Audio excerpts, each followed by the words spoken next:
셋.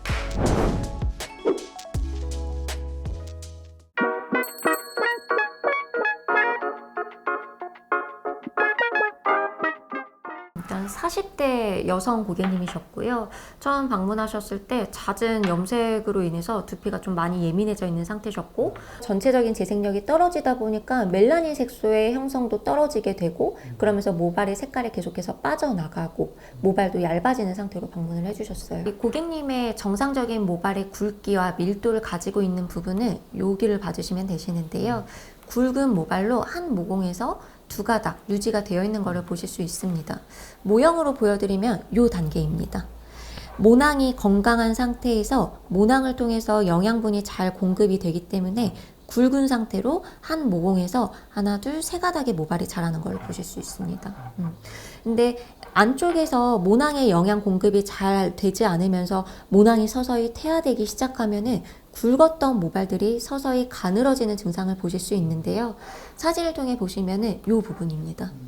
한 모공에서 자라는 두 가닥의 모발이 동시에 가늘어지는 것을 확인하실 수 있습니다. 그러면은 비슷한 시기에 이 두 가닥의 모발이 아마 탈락이 될 거예요.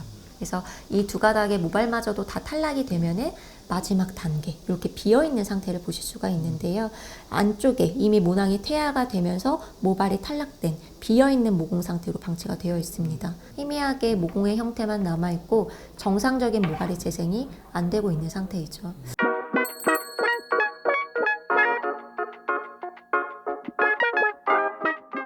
두피 컨설턴트의 입장에서 이거는 어떤 상태의 치료가 필요하다고 계획을 잡으실 수 있을까요? 휴지기성 탈모로 잦은 염색과 펌 시술을 통해서 두피의 밸런스가 깨진 상태로 탈모가 진행이 되신 거기 때문에 첫 번째로 두피 환경 개선이 기본적으로 필요하셨고요. 두 번째로 가장 고민이셨던 부분, 모발이 많이 얇아지고 밀도가 떨어진 부분까지 같이 개선을 하기 위해서 재생관리까지 함께 진행이 들어갔습니다. 탈모 라인 중에서 프리미엄 라인으로 진행을 하신 고객님이시고요. 단순하게 이제 탈모뿐만 아니라 두피 환경 개선 케어까지 같이 이제 진행이 들어가셔야 되기 때문에 복합적인 프로그램을 권장을 해드렸습니다.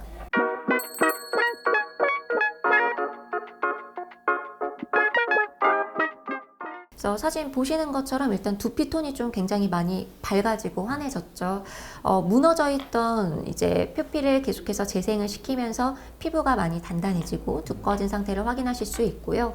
무엇보다도 고객님의 평균 모발의 굵기가 좀 많이 굵어져 있는 상태를 확인하실 수 있고, 얇아져 있던 휴지기 모발들의 양이 점점 줄어나고 새로운 신생모가 굵어지면서 한 모공에서 자라는 모발의 개수도 한 가닥보다는 이제 두 가닥씩 늘어나 있는 상태를 확인하실 수 있습니다. 일주일에 한 번 주기로 하셔서 8개월 중 이제 진행을 하셨거든요. 한 30회 정도. 또 여성분들이 펌이나 염색을 또 아예 안 하실 수는 없으시잖아요. 그래서 그런 부분에 있어서도 계속 조언을 해드리면서 염색이나 펌도 하시면서 두피 관리를 병행하셨는데도 불구하고 효과를 좀 많이 보신 케이스입니다.